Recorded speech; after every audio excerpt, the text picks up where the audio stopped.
Buenas noches. Vamos a prepararnos para dar inicio. Voy a pedirles que en la medida de lo posible, si se pueden sentar lo más adelante que puedan, se lo vamos a agradecer. Vamos a tener traducción simultánea también durante la exposición.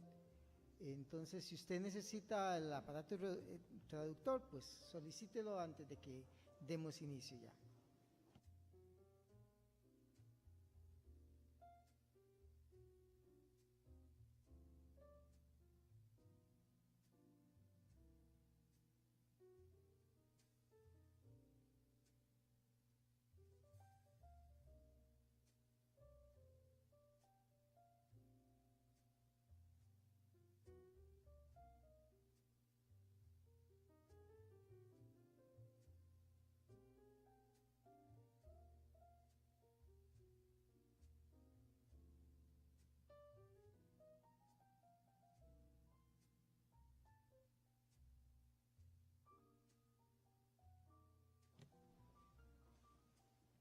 Bien, buenas noches a todos. Gracias por estar en este foro, Reducción de Daños, explorando nuevas formas de cuidar la salud sin humo. Un foro organizado por la Cámara de Comercio de Costa Rica y el despacho de la señora diputada Johana Obando del Partido Liberal Progresista. Permítame presentarles a los expositores que tenemos en la mesa principal: la diputada Johana Obando del Partido Liberal Progresista, el doctor David Cayat, oncólogo, expresidente del Instituto Nacional de Cáncer de Francia, y el señor Alonso Elizondo, director ejecutivo de la Cámara de Comercio de Costa Rica. En este foro exploraremos alternativas innovadoras al tabaquismo y abordaremos también el enorme desafío de evitar el consumo de nicotina por parte de la juventud. Permítame presentarles al señor Alonso Elizondo, director ejecutivo de la Cámara de Comercio de Costa Rica, quien presentará la campaña Yo me apunto. Adelante, señor.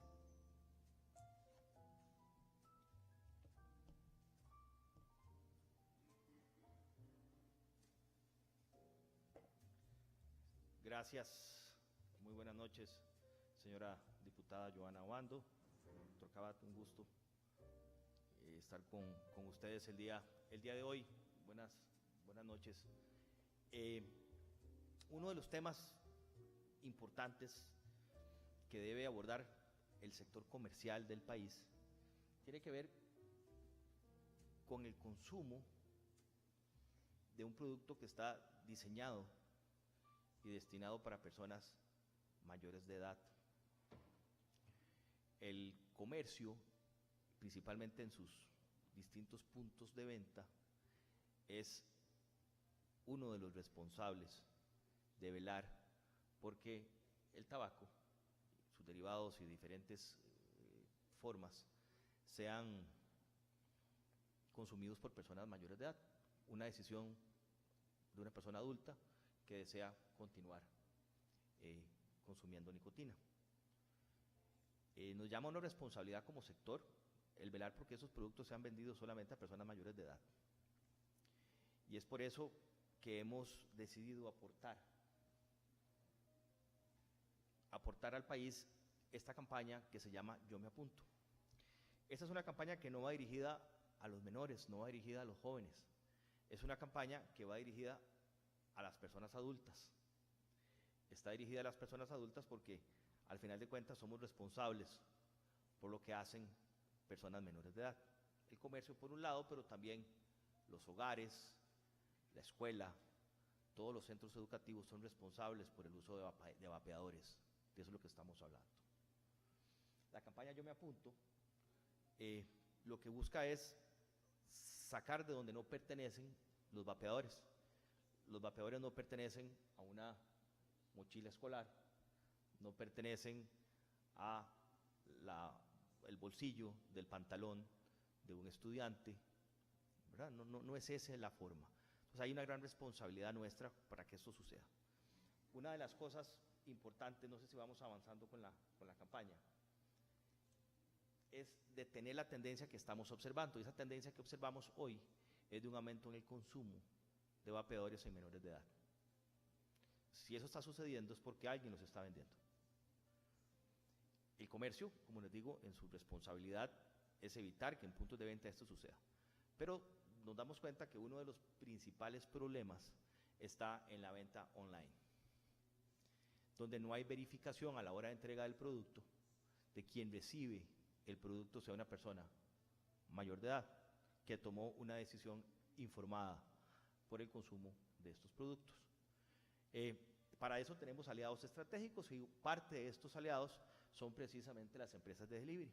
Empresas como Uber, por ejemplo, que se ha apuntado con nosotros, se apuntaron a la campaña para capacitar a todos sus repartidores para que verifiquen que a quien se le está entregando el producto es una persona mayor de edad. Esa es la responsabilidad que tenemos como comercio, haciendo respetar la ley, porque eso ya existe en la ley, esto no es nada nuevo.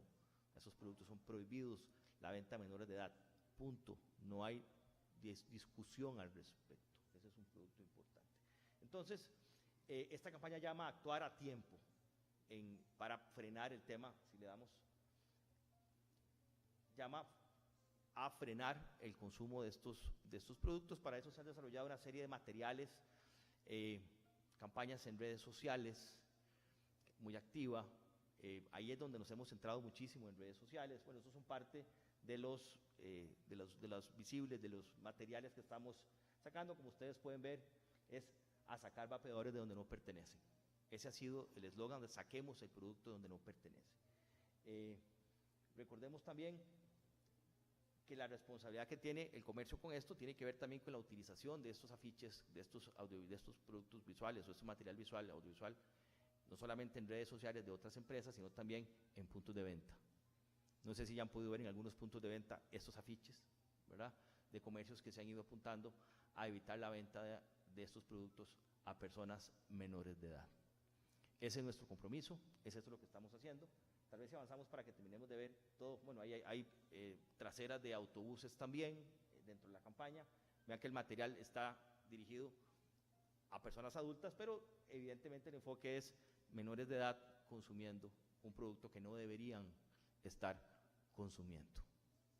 Esto es parte de lo que estamos haciendo, lo que les decía, ¿verdad?, dirigido a personas adultas, a personas responsables en los colegios, en las escuelas, al comerciante que está frente a un mostrador de venta, ¿verdad?, y por supuesto padres de familia que deben velar desde el hogar por los buenos hábitos que tengan nuestros hijos. Eso es importantísimo también, ¿verdad?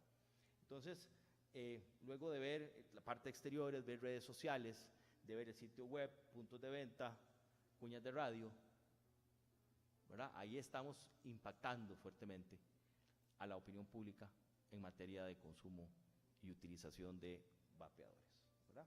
Entonces lo que buscamos es hacer la diferencia. Alguien tiene que decirlo, y en esto la Cámara de Comercio ha sido responsable, y es quien ha levantado la mano y ha dicho, bueno, nosotros nos apuntamos también a sacar los vapeadores de donde no pertenecen. Ese ha sido parte de nuestro trabajo y de nuestro aporte. Hemos contado con expertos, con asesores. Allá veo al doctor Rodríguez, muchas gracias por la ayuda, por todo lo que nos has ayudado en esto, ¿verdad?, por tu asesoría, por tu consejo, por tu visión al respecto. De verdad que muchísimas gracias por el trabajo.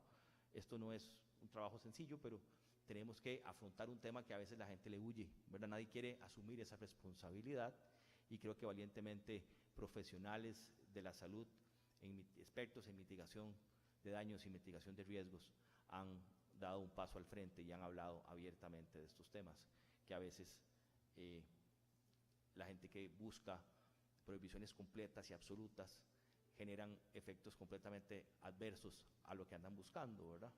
Eso es la naturaleza de la prohibición, tiene normalmente el efecto completamente contrario a los efectos que andamos buscando, ¿verdad? Entonces esto hay que hablarlo directamente, hay que hablarlo abiertamente, y es lo que estamos haciendo con la campaña. Agradecerle a la diputada por la invitación, agradecerle por tomar esta bandera, agradecerle por entender que esos son temas de vanguardia, son temas que son las formas adecuadas de abordar una problemática como esta. No es escondiéndose y no es prohibiendo y no es con impuestos y no es con ese tipo de cosas que se ataca un problema, es enfrentándolo con información científica, con información adecuada a las personas. Muchísimas gracias y muy buenas noches. Con permiso.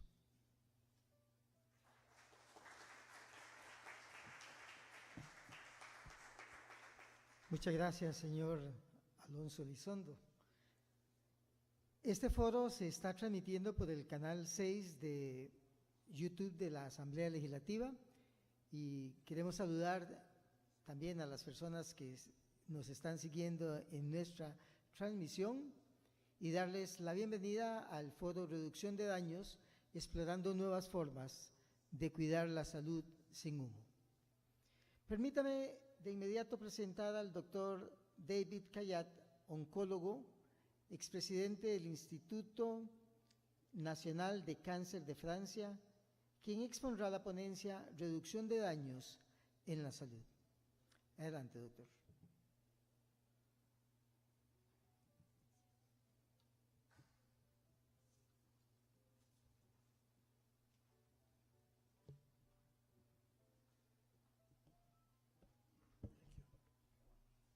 Slides here.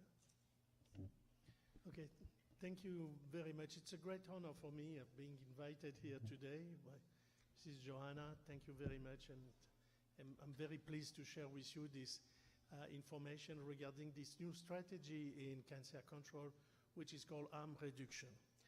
So, just for those of you who do not know me on that side of the ocean, I'm more famous in Europe. I was the chair of one of the largest departments of medical oncology in Paris at Pierre and Marie Curie University for about 30 years. I was the president of the French National Cancer Institute and the director of the American Society of Clinical Oncology, ASCO. I want to disclose my conflict of interest. Where is it? No? How do you move the slide? Okay, next slide, please.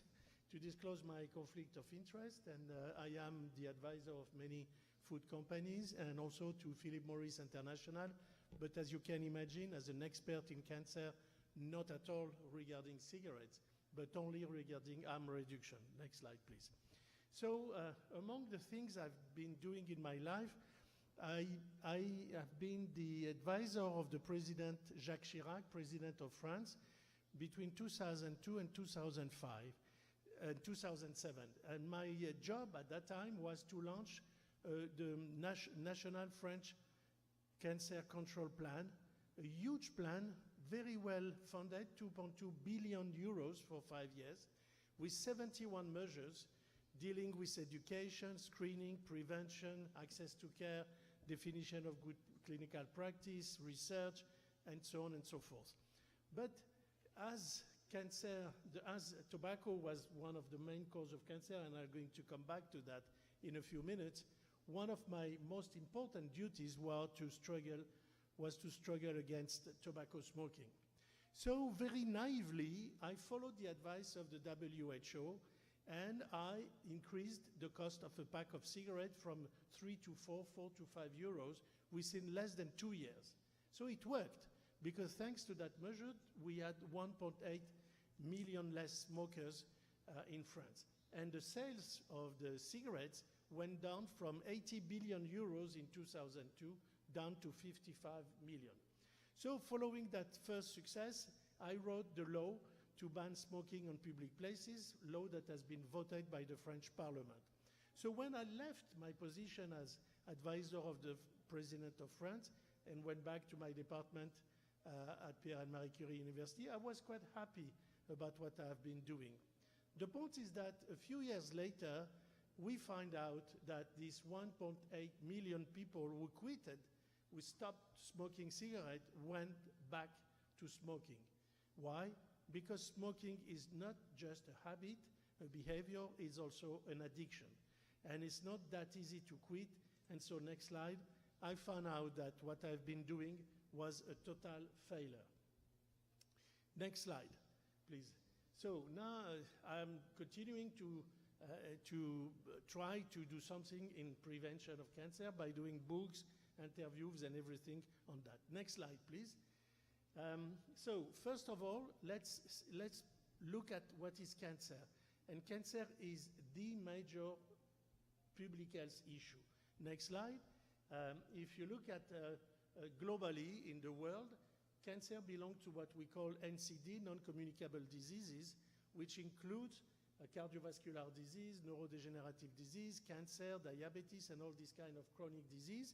And out of the 57 million deaths in the world in 1 year, about 71% of them are due to NCDs. And among these 71% due to NCDs, we have about 10 million deaths that are due to cancer. So it's a real significant public health issue. Next slide.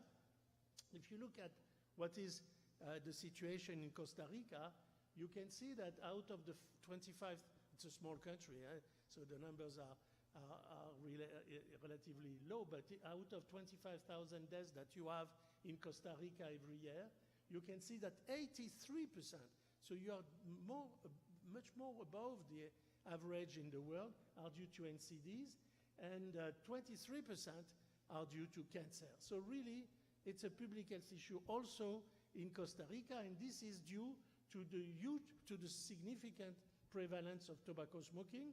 This is 2016, there were 12%, but 17% in male. Now it looks like it's the range of 9%. A lot of physical inactivity, 55% in women, obesity, 26%, and so on. So you have this problem also here, and it is good that we can discuss about strategies. Next slide.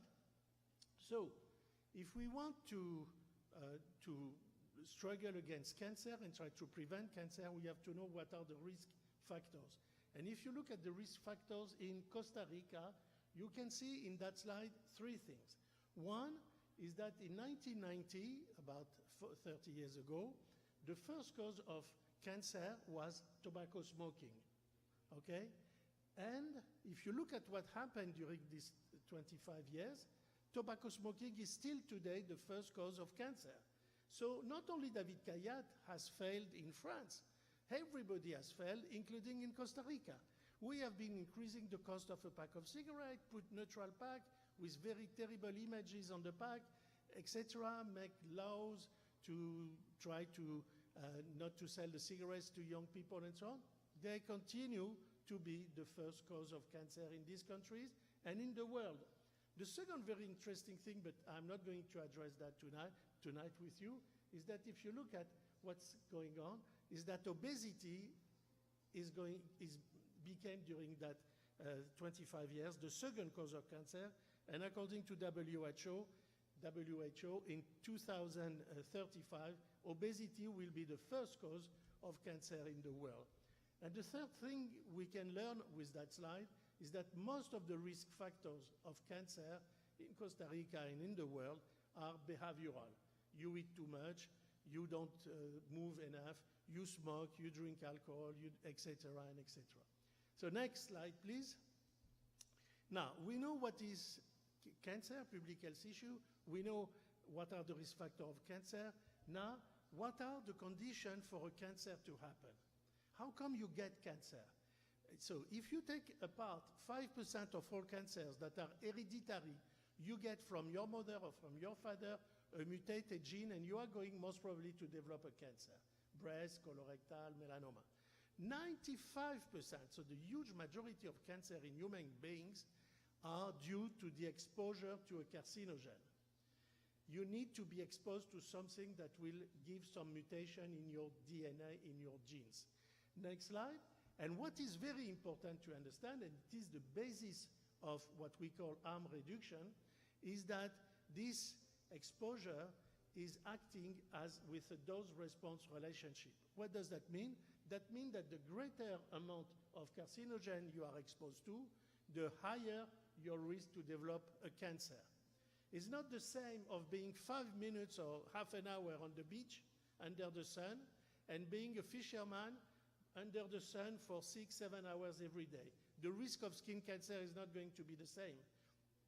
The same way, if you get irradiated because you do a CT scan and you get irradiated because you were at Fukushima or Chernobyl, your risk is not going to be the same to develop thyroid cancer or leukemia. There is always a dose-response relationship.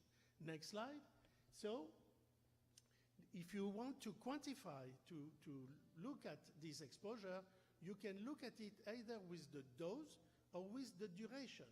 Next slide. If we look at the dose, we can take that example on the left part of the diagram.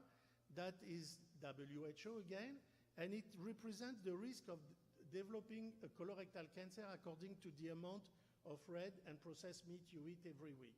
And what you can see is that if you more red meat and processed meat you eat, higher your risk of colorectal cancer. The other part is just the fact that if you eat more fish, you get less colorectal cancer, because usually if you eat fish, you don't eat meat.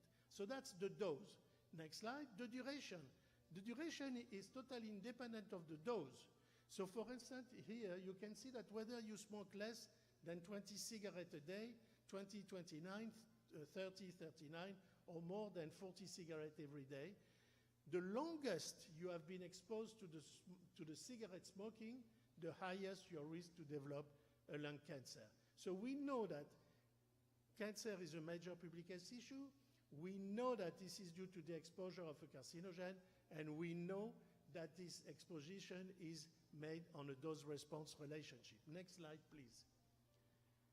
Here, tonight we are talking about tobacco. These are all the cancer that are due to the exposure to carcinogen that are contained in the tobacco smoke.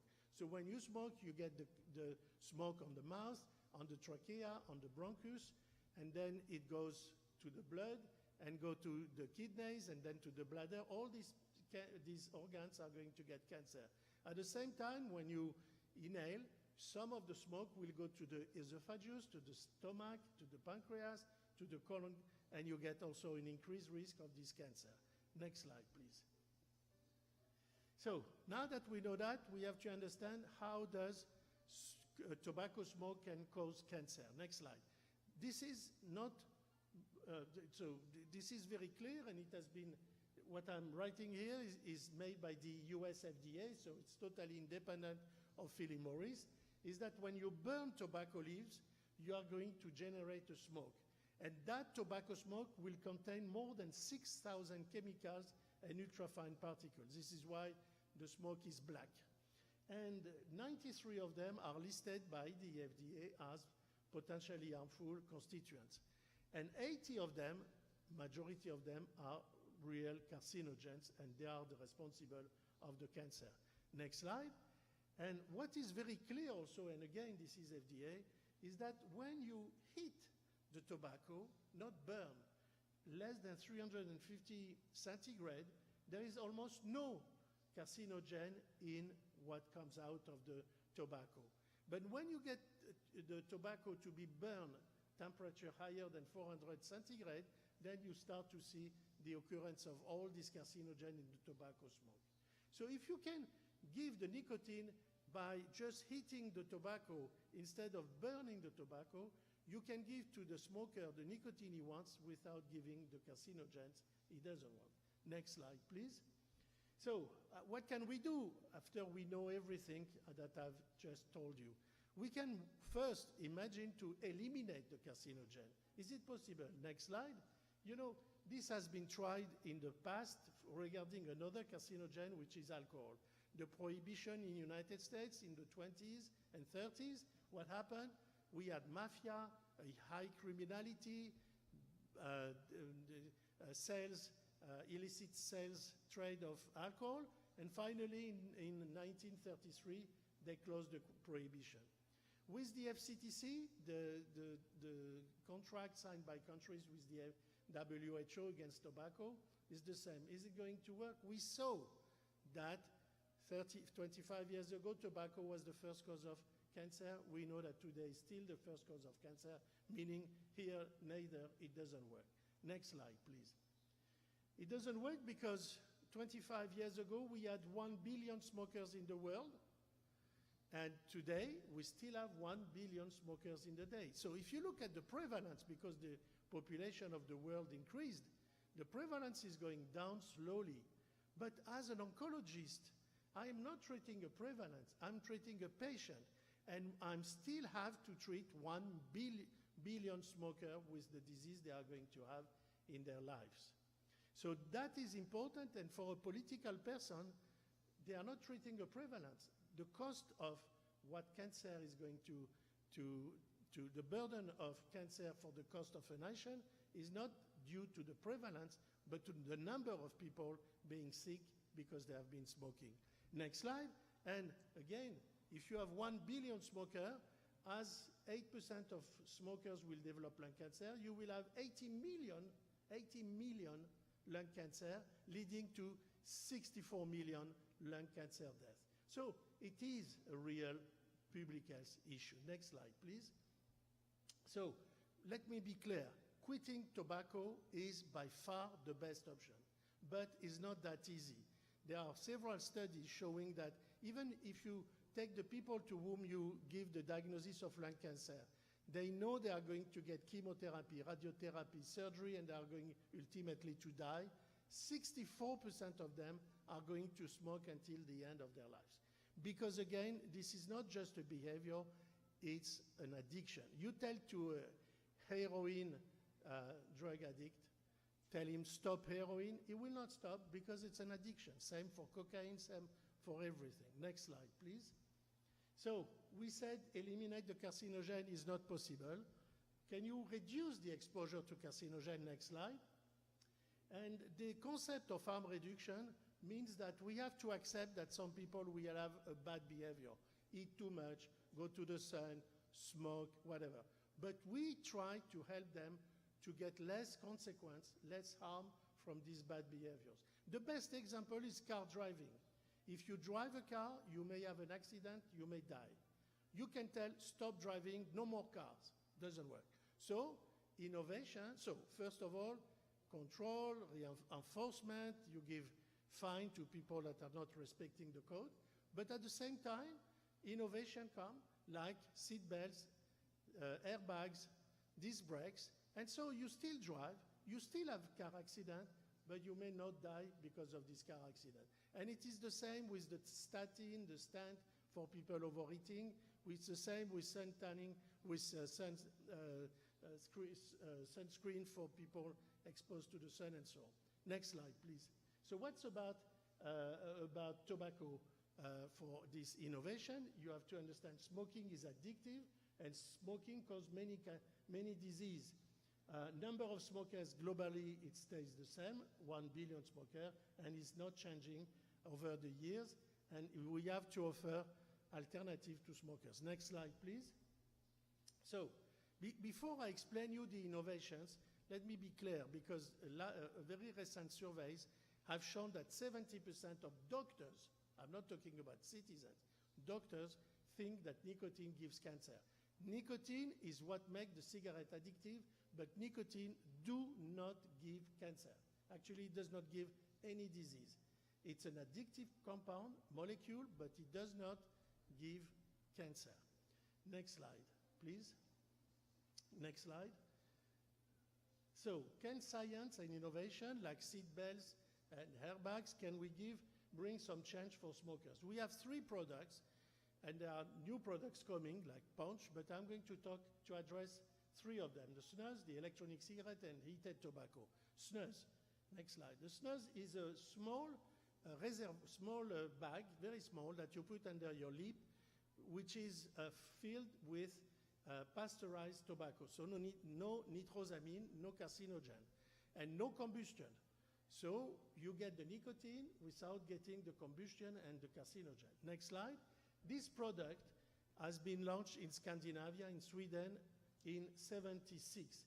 And what you can see is that since then, the number of smokers has dropped a lot, up to a point, next slide, that Sweden today is the country in the world, because there are 40 years of snus, that has the lowest rate, the lowest prevalence of smoking, 5%, and 3 days ago, the government of Sweden, for the first time, announced that they have 4.9%, so below the 5%, which is the limit to consider that the existence of an epidemic. And the consequence of that, very low prevalence, next slide, is that Sweden has the lowest rate of disease and deaths attributable to tobacco, when countries like Hungary is about 700 deaths for 100,000 people per year.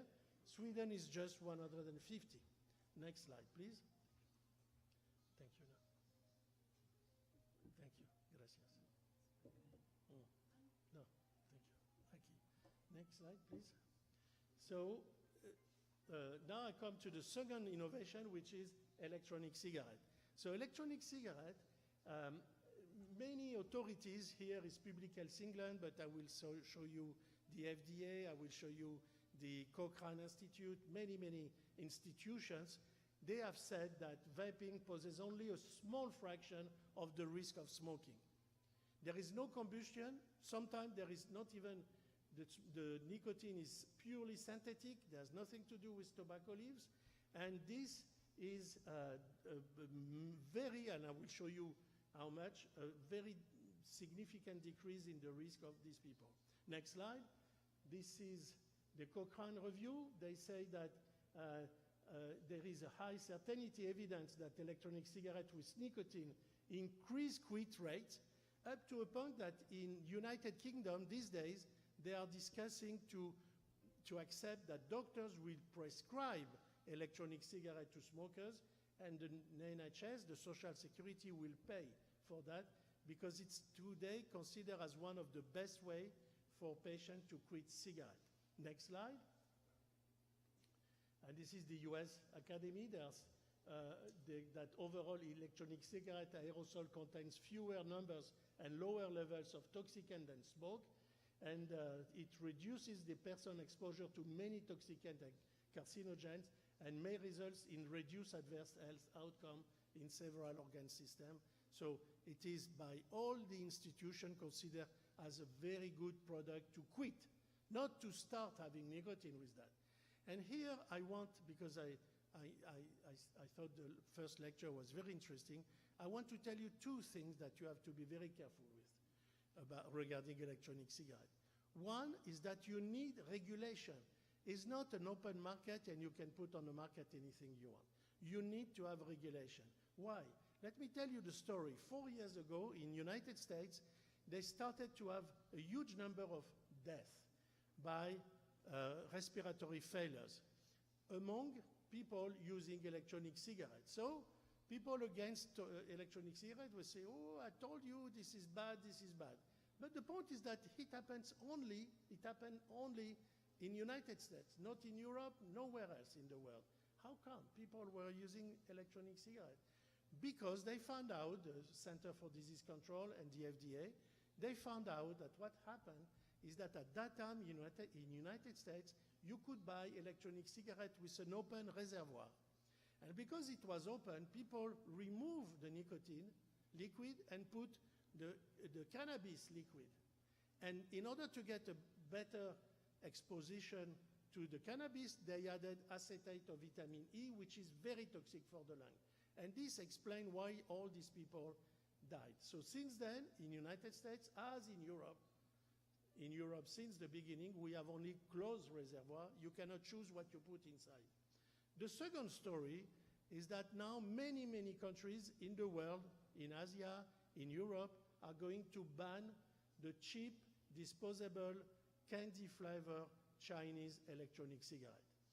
The first lecturers was saying that one of the risks is that the minors, the teenagers will start using this. Yes, indeed, they start, because the Chinese are selling this very cheap, testing candy out of the schools. And this is very cheap, so they can afford. But now, they cannot afford the real electronic cigarettes. It's too expensive, it's too sophisticated, it doesn't have a good test.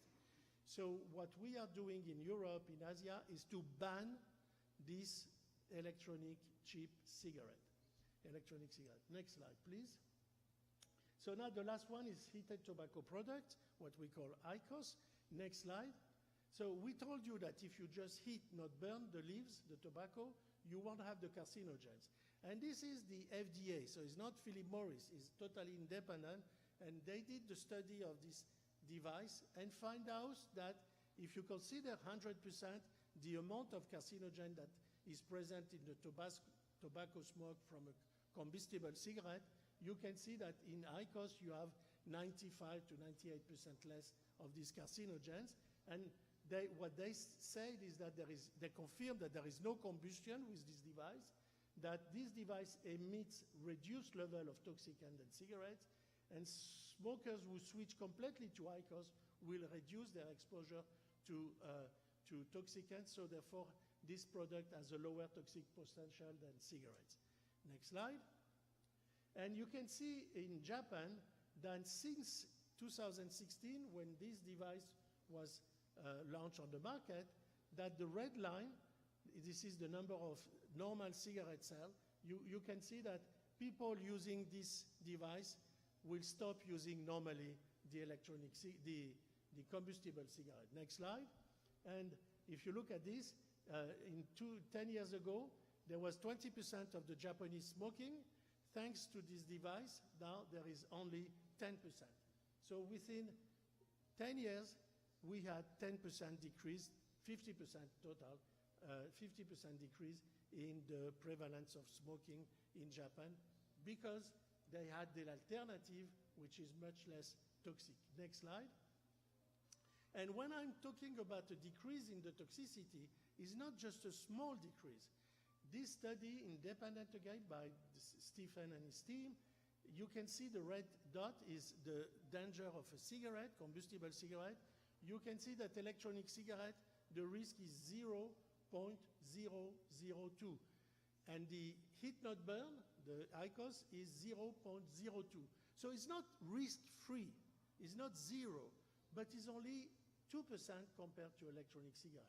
And as I told you, there is a dose-response relationship between the exposure and the risk.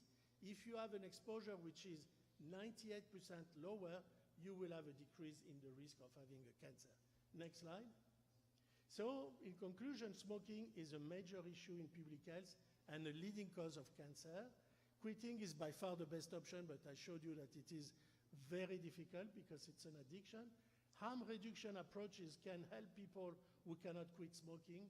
And in reality, we need new solutions, both for helping people to quit and reducing the harm to those who cannot by reducing the number of people who smoke cigarettes. Now, just to finish, it's not on my slides, but if you look at the uptake in the youth, if you look at heat not burn, this system here, this is a study in Japan and a study in Germany, is less than 1%. So the young people do not like to buy this. First, it's very expensive, and second, it's not fashionable. So it's a device, electronic, and everything. So they don't use it. And if you look at the electronic cigarette with no taste, no flavor, it's very low too. It's in the range of 5-6%. Now, if you include this candy flavor, now it comes up to 20%, but we have to ban that and not mix everything. There are good electronic cigarettes, and there are bad electronic cigarettes. Thank you very much.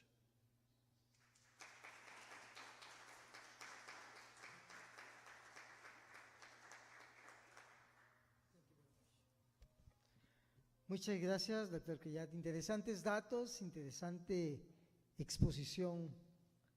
Permítanme ahora presentarles a la diputada Johana Obando, quien tendrá unas palabras de cierre para este foro.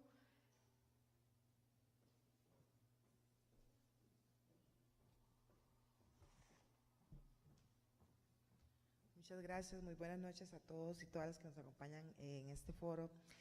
Nosotros hace algún tiempo presentamos un proyecto que busca la reducción de daños en la salud y tiene que ver con las nuevas alternativas que ante el hecho que ya se ha explicado varias veces que las personas no se les puede obligar a dejar algún tipo de adicción, llámese como se llame, y eso también lo vemos en drogas consideradas duras en países como Europa, y hago la alusión para explicar de qué va el asunto, y sobre todo que el contexto de que son drogas más duras, por ejemplo, el fentanilo en algunos casos o la heroína, ya se aplica métodos paliativos en algunas partes de Europa, ya países muy desarrollados.